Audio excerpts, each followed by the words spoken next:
ومن أحياها فكأنما أحيا الناس جميعا। পক্ষান্তরে একটা মানুষ মিথ্যা মামলার ভিতরে ফেসে আছে, আপনি বাঁচায়া দিলেন, অথবা গোপনে মারার জন্য কয়েকজন মিলে দুষ্কৃতিকারী সলা পরামর্শ করতেছে যে আজকে এই মসজিদের ইমাম সাহেবকে মারা হবে, কারণ সে জামাত করে, অথবা তাকে মারা হবে মামুনুল হকের দল করে, রিক্সা করে। এই যে একটা সলা পরামর্শ হইতেছে, আপনি যদি ওই ইমাম সাহেবকে গিয়ে সতর্ক করে দেন, বাজান আপনাকে মারার জন্য প্ল্যান চলতেছে, আপনি এখান থেকে সরে যান, তার মানে তারে বাঁচায়া দিলেন।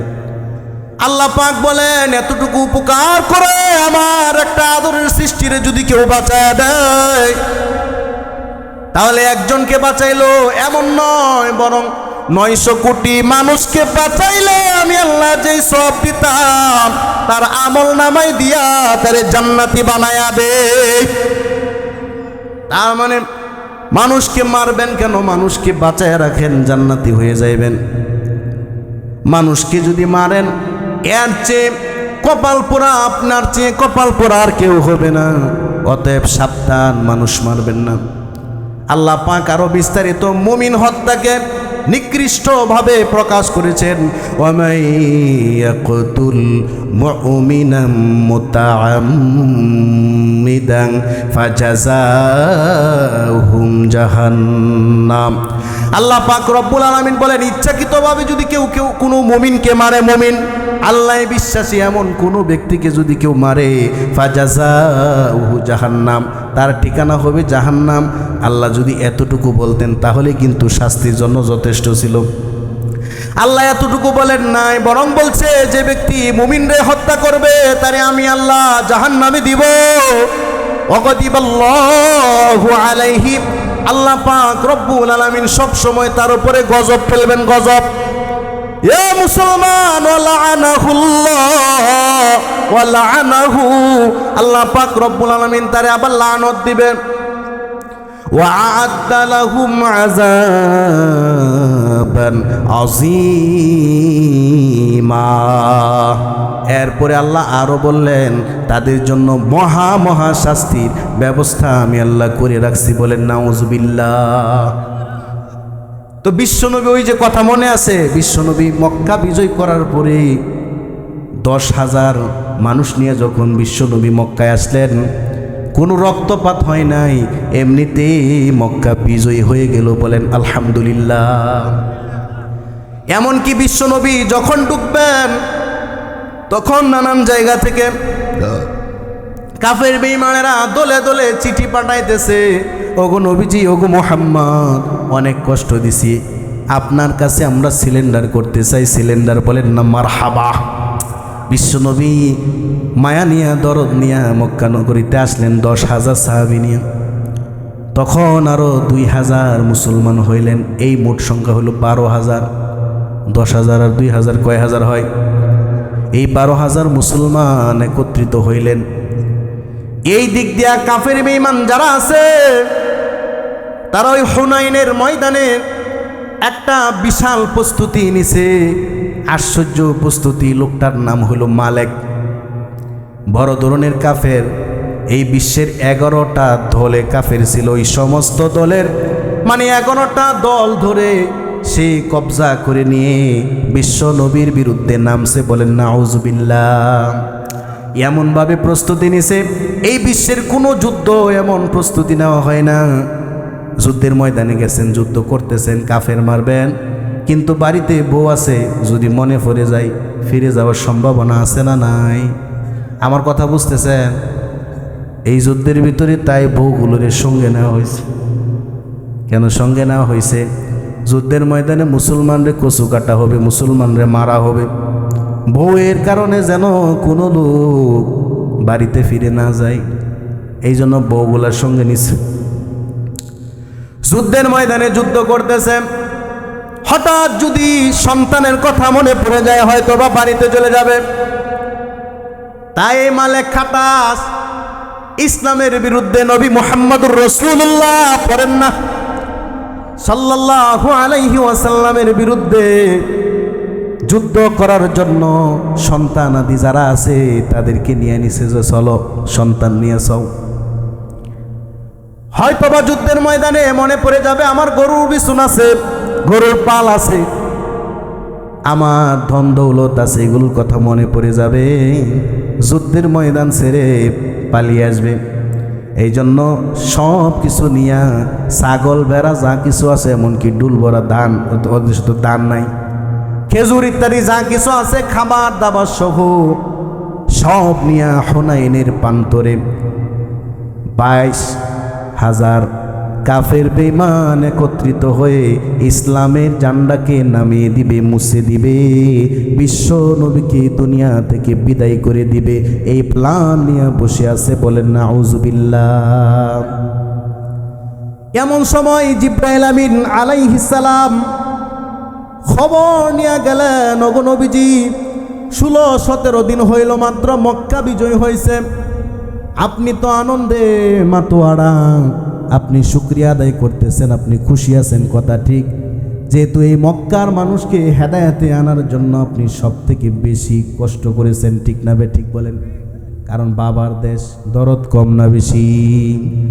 এই জন্য জিব্রাইল আমিন খবর দিলেন, ওগো নবীজি যেই মক্কা আপনি লাইনে আনার জন্য, দিনের পথে আনার জন্য এত পরিশ্রম, এত ত্যাগ দিলেন, এত ত্যাগের স্বীকার করলেন, সেই মক্কা পায় আপনি ভুলে গেছেন আপনাদের বিরুদ্ধে 22,000-এর একটা বাহিনী, মালেক নামের একটা খাটাস, 11টা দলের বড় বড় কাফের যারা আছে তাদেরকে নিয়ে মিটিং করছে, যুদ্ধের সর্বোচ্চ প্রস্তুতি নিছে, যুদ্ধের ময়দানের ভিতরে তাদের বিবি থেকে শুরু করে যার কথা মনে পড়ে যুদ্ধ থেকে পিছনে চলে যাওয়ার সম্ভাবনা আছে তাদের সবাইকে নিয়ে আসছে, এই যুদ্ধের ভিতরে বউ ফুলাফান সব নিয়ে আসছে, এমনকি গরু বাছুর হাঁস মুরগি যা আছে সব নিয়ে আসছে, ডুলবরা যা আছে খাদ্য সব নিয়ে আসছে। বিশ্বনবী দাঁড়ায় গেলেন, ঘোষণা দিলেন হুনাইনের প্রান্তরে যেতে হবে, বলেন মারহাবা। বিশ্বনবী ঘোষণা দিয়ে দিলেন, কে কে আসো? এই মুহূর্তে জিব্রাইল আলাইহিস সালাম আমার কাছে সংবাদ দিল, মুসলমানদের বিরুদ্ধে নাকি 22,000 কাফের একেবারে কোমরে গামছা বেঁধে বাউ হয়ে গেছে, প্রস্তুত হয়ে গেছে, তাদের সঙ্গে লড়তে হবে, তাদেরকে হারাতে হবে। কে কে আসো? নবীজি নিয়ে আসছিলেন মক্কাকে স্বাধীন করার জন্য কয় হাজার? 10,000। মাশাআল্লাহ, আপনারা অনেক সচেতন সুতা আছে। এখন নতুন করে মুসলমান হয়েছে আর 2,000, এই মোট 12,000 সৈন্য নিয়া বিশ্ব নবী হুনাইনের প্রান্তরে রওনা হয়েছেন। একটু জোরে বলা যাবে কি মারহাবা? এ ভাই, বিশ্ব নবী বের হয়ে গেছেন 12,000 সৈন্য নিয়া। 2,000 যারা নতুন ছিল তারা তো নৌ মুসলিম, ইসলামের ডাইন বাম বুঝে না, এত বড় লম্বা পহর, 12,000 সৈন্য। খেয়াল করছেন, 12,000 সৈন্য, তরবারিতে ফুল, তাদের পোশাক আছে, রং ঢং আছে, আবার ঘোড়া আছে অনেকগুলা।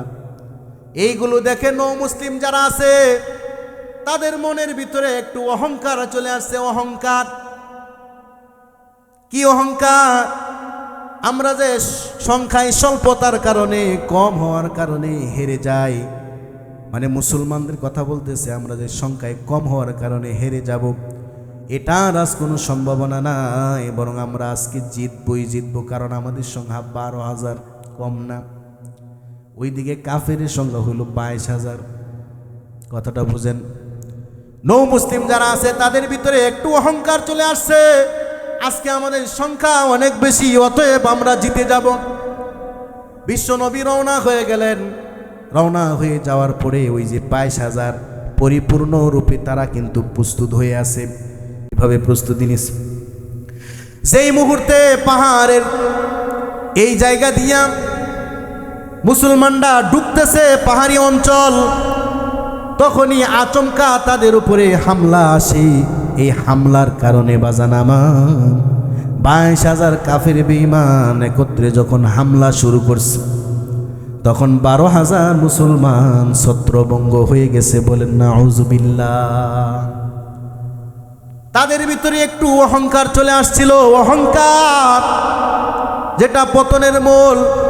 তাদের ভিতরে অহংকার ছিল, আমরা 12,000, আমরা 22,000 কাফেরকে কচু কাটা করে আমরা বিজয় নিয়ে আসবো। এই একটা অহংকারের কারণে আল্লাহ পাক শিক্ষা দিলেন, বুঝাতে চাইলেন সংখ্যার কারণে বিজয় হয় না, বিজয় দেওয়ার মালিক কে। এই জন্য আল্লাহ পাক রব্বুল আলামিন যুদ্ধের পরিস্থিতি পুরা ঘোলাটে করে দিলেন, মুসলমানদের ভিতরে ছত্রভঙ্গ হয়ে গেল। হযরত আব্বাস রাদিয়াল্লাহু তাআলা আনহু থেকে বর্ণিত হাদিস, সহিহ বুখারীতে আছে, মুসলিমে আছে, 4504 নং হাদিসের ভিতরে উল্লেখ আছে সহিহ মুসলিম শরীফের। হযরত আব্বাস রাদিয়াল্লাহু তাআলা আনহু বলেন, মুসলমানরা ছত্রভঙ্গ হয়ে এক এক দিকে ছুটছে। বিশ্ব নবীর সঙ্গে মাত্র আমরা 100-র মতো মানুষ। কয়শো মাত্র আসছিলেন? কয় হাজার? 12,000 মানুষ নিয়ে আসার পরে 100 মানুষ শুধু বিশ্ব নবীর সঙ্গে, আর গোটা ময়দানটা ছত্রভঙ্গ হয়ে গেছে। বাজার একটাই মাত্র অপরাধ, সেটা হলো অহংকার, যে আমরা আজকে সংখ্যায় অনেক বেশি, আমরা জিতে যাব। আল্লাহ পাক রব্বুল আলামিন নৌ মুসলিমদেরকে শিক্ষা দিলেন অহংকার যেন চিরদিনের জন্য তাদের মন থেকে উড়ে যায়, এই জন্য মাটির পরিস্থিতি একেবারে গোলাটি করে দিলেন। হযরত আব্বাস রাদিয়াল্লাহু তাআলা আনহু বলেন, বিশ্ব নবী তখন রেগে গেলেন, বলেন আমার হাবা। আরে বিশ্ব নবী দয়ার সাগর, মায়ার সাগর, কিন্তু রেগে গেছেন, চোখগুলো লাল হয়ে গেছে। নবীজির একটা আদরের খচ্চর ছিল, খচ্চর। এই খচ্চরটা সাদা ছিল, সাদা, বাগলাতান লাহু বাইদ। সাদা খচ্চরটার একটা নামও রাখছে, নাম। আমরাও তো এরকম রাখি, যদি গরুর বাচ্চাটা ভালো হয় নাম রাখি, ঠিক না বেঠিক? কোনো অন্যায় নাই, অপরাধ নাই। বিশ্বনবীও রাখতেন, এটা রাখা সুন্নত। প্রাণীর নাম রাখবেন সুন্নত, এই হাদিস প্রমাণ করতেছে। সহিহ মুসলিম 4504 নং। বিশ্বনবীর খচ্চরটার নাম হলো দুলদুল। নাম কি? এই দুলদুলটার আকৃতি ছিল সাদা, মানে রং ছিল সাদা। বিশ্বনবীর খুব আদরের খচ্চর এটা। মাঠ পুরা ফাঁকা হয়ে গেছে, সামনে 22,000 সৈনিক, কাফের বেঈমান মুসলমানকে খেয়ে ফেলবে, বিশ্ব নবীকে উড়িয়ে ফেলবে। এই জন্য পুরা প্রস্তুতি নিয়ে তারা কিন্তু রেডি আছে, রেডি বাজান আমার। বিশ্ব নবী ওই দুলদুলরে সামনে টেনে এনে উপরে চড়ে বসলেন, বলেন মারহাবা। বিশ্ব নবী বলেন, আমি একাই লড়বো, একাই লড়বো, কারণ কাফের বেঈমান আজকে জিতে যাবে, হতেই পারে না। আমাকে আল্লাহ পাক রব্বুল আলামিন জানায়া দিছেন, মক্কা বিজয়ী হওয়ার পরে যে কোনো যুদ্ধের ভিতরে আপনি সশরীরে আপনি উপস্থিত থাকবেন, অবশ্যই সেই যুদ্ধে আপনাকে বিজয় দেওয়া হবে। বলেন সুবহানাল্লাহ। তাই বিশ্বনবী বললেন, আজকে আমরা হার মানব না, হারতে পারি না, যেহেতু আল্লাহ পাক রব্বুল আলামিন আমার সঙ্গে বিজয়ের ওয়াদা করেছেন, অতএব আমরাই বিজিত হব। বিশ্বনবী একাই খচ্চরের উপরে বসে গেছে। ইয়ারকাজু আলা বাকলাতিন লাহু বাইদ। খচ্চরের উপরে বসে বিশ্বনবী এভাবে ভেজি দিতেছেন, দুই পায়ে যেন সামনের দিকে যায়। হযরত আব্বাস রাদিয়াল্লাহু তাআলা আনহু বলেন, আমি আখিজুম বিলিজামি রাসূলিল্লাহি, বিলিজামি বাকলাতি রাসূলিল্লাহি সাল্লাল্লাহু আলাইহি ওয়াসাল্লাম। বিশ্বনবীর রাগ দেখে বুঝে ফেললাম নবীজির তো বিপদ হয়ে যাবে, একাই তিনি যাবেন 22,000-এর বিরুদ্ধে। আল্লাহু আকবার। তাই আমি সামনে নকটার ভিতরে ধরে ফেললাম, আখিজুম বিলিজামি বাকলাতিন নবী সাল্লাল্লাহু আলাইহি ওয়াসাল্লাম। সামনের দিকে ধরলাম, নকটার মধ্যে যেন সামনে না যাইতে পারে। পিছন দিকে দেখলাম হযরত আবু সুফিয়ান রাদিয়াল্লাহু তাআলা আনহু, তিনি এসে হুয়া আখিজুম বিরিকাবি বাকলাতিন নবী সাল্লাল্লাহু আলাইহি ওয়াসাল্লাম। খচ্চরের উপরে বসার জন্য যে সিট আছে, সিট, এটারে বলা হয় রিকাব। পিছন থেকে হযরত আবু সুফিয়ান ওই সিটের ভিতরে টান দিলেন, মানে হজরত আব্বাস বলেন আমি নক্তায় ধরে পিছন দিকে টানি, আর আমার পিছনে এই সিট ধরে টানতাছে হজরত আবু সুফিয়ান। দুইজনের টানের কারণে খচ্চরটা সামনের দিকে যাইতে পারতেছে না। বিশ্বনবীর আগে একেবারে আগুন হয়ে গেছে, ছেড়ে দাও, আমি বিশ্বনবী একাই লড়বো, 22,000 কাফেরকে কচু কাটা করে ছাড়বো। সুবহানাল্লাহ। নবীজির আগের ঠেলায় বলতেছেন আনা নাবিয়্যুন লা কাযিব, আমি সত্য নবী, মিথ্যাবাদী নবী না। আনা ইবনু আব্দুল মুত্তালিব, আমি হইলাম আব্দুল মুত্তালিবের বংশধর। দুইটা কথা বললেন, এক হলো আমি সত্যবাদী নবী, মিথ্যা না। এটার অর্থ হইল আমাকে আল্লাহ পাক বিজয়ের ঘোষণা দিয়েছেন, আজকের এই হুনাইনের মধ্যে বিজয় আমাদের হবে, আমি মুহাম্মদ সাল্লাল্লাহু আলাইহি সাল্লামের হবে। অতএব আনা নাবিয়্যুন লা কাযিব, আল্লাহ যেহেতু আমাকে ওয়াদা দিয়েছেন আমরা বিজিত হব, অতএব বিজয় নিয়েই যাব, আমাকে ছেড়ে দাও। 22,000 কাফের সামনে আছে, তাই কি হয়েছে, আমি নবী মুহাম্মদ একাই লড়বো। বলেন মারহাবা। 2 নম্বর কথা বললেন আনা ইবনু আব্দুল মুত্তালিব, আমি হইলাম আব্দুল মুত্তালিবের বংশধর। এই কথাটার অর্থ হইল আব্দুল মুত্তালিবের বংশধর যারা আছে নবীজি সেই বংশের, এই বংশের একটা বড় গুণ হলো তারা মরে কিন্তু কখনো যুদ্ধের ময়দান থেকে পিছনে পালাই না। নবীজি এইভাবে অহংকার করে বলতেছে, আরে আমরা মরল গোষ্ঠী, ঠিক না বেঠে, এরকম পাওয়ার দেখায় না। নবীজি এইভাবে পাওয়ার দেখায়া, বীরত্ব দেখায়া বলতেছে আনা ইবনু আব্দুল মুত্তালিব, আমি তো হইলাম মুত্তালিবের বংশধর, সাধারণ কোনো মানুষ না। আমার বাপ দাদাদের ইতিহাস সবার জানা আছে, আমরা কখনো পিছনে পালায়া যাই না। সুবহানাল্লাহ। তাই নবীজি এইভাবে কবিতা পড়তেছেন, কিন্তু দুইজন দুই দিকে ধরা, একজন সামনে নক্তার ভিতর খচ্চরের নক্তায় ধরা, আরেকজন কিন্তু সিটের মধ্যে ধরা। দুইজন পিছন দিকে টানার কারণে খচ্চর সামনের দিকে যাইতে পারতেছেই না।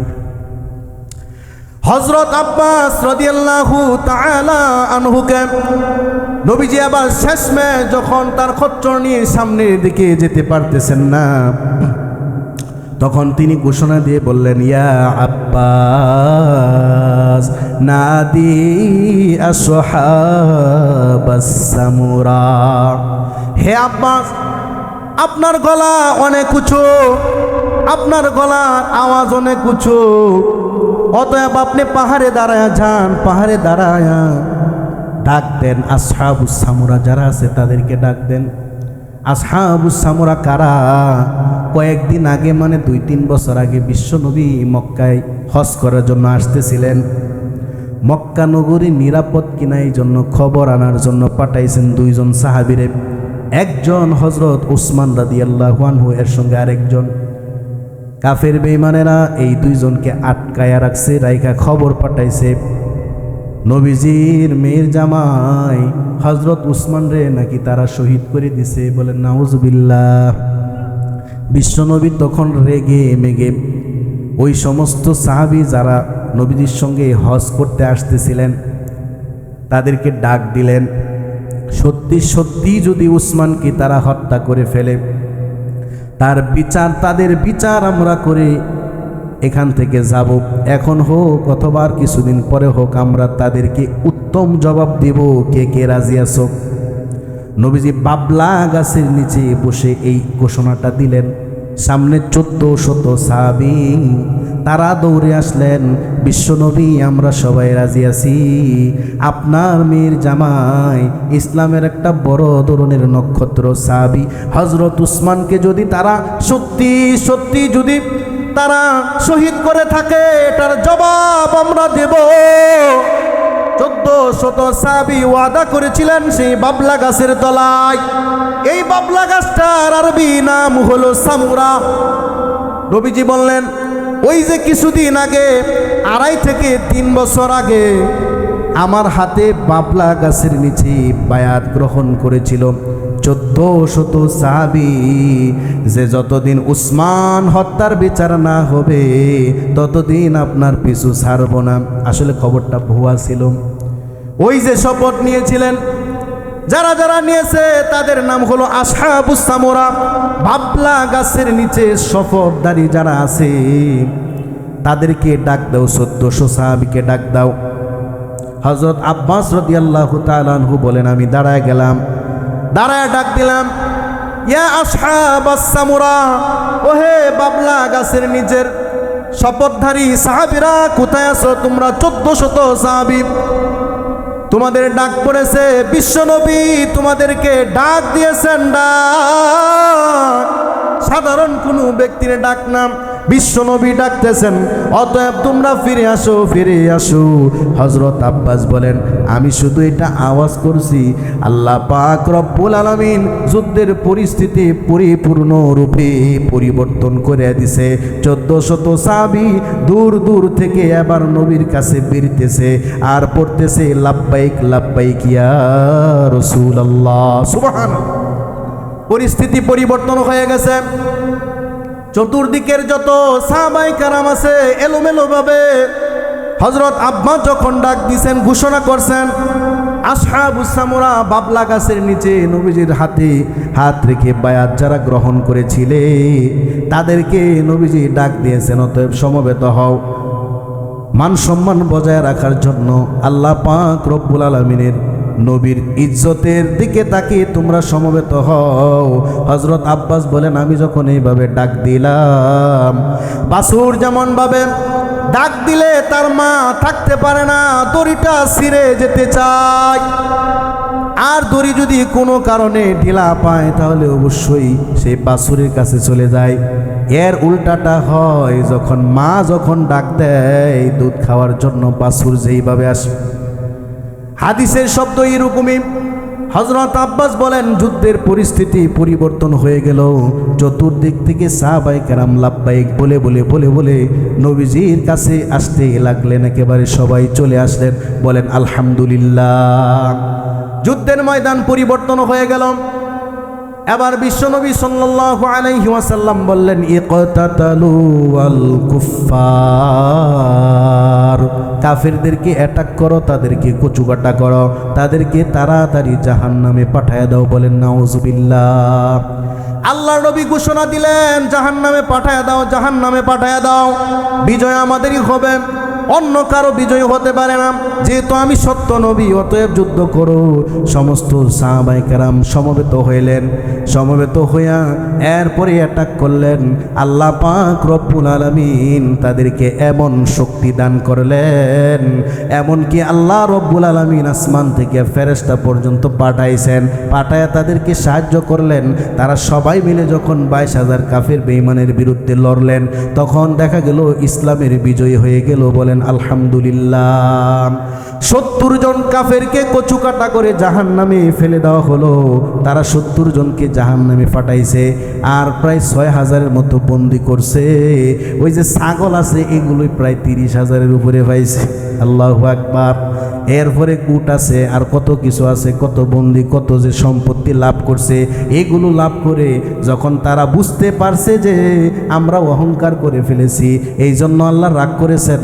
যখন তারা মন থেকে বুঝতে পারছে আর তওবা করছে, তওবা করার কারণে আল্লাহ পাক সবার ভিতরে যুদ্ধের পরিস্থিতি পরিবর্তন করানোর জন্য একটা মন মানসিকতা, হিম্মত আর সাহস তৈরি করে দিয়েছেন।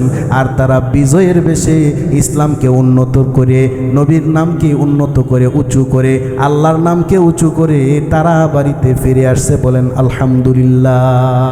তাহলে আমার আলোচ্য বিষয় ছিল অহংকার করব না। আল্লাহ পাক রব্বুল আলামিন এই মহামারী থেকে আমাদেরকে বাঁচায় দেন। বলেন আমিন।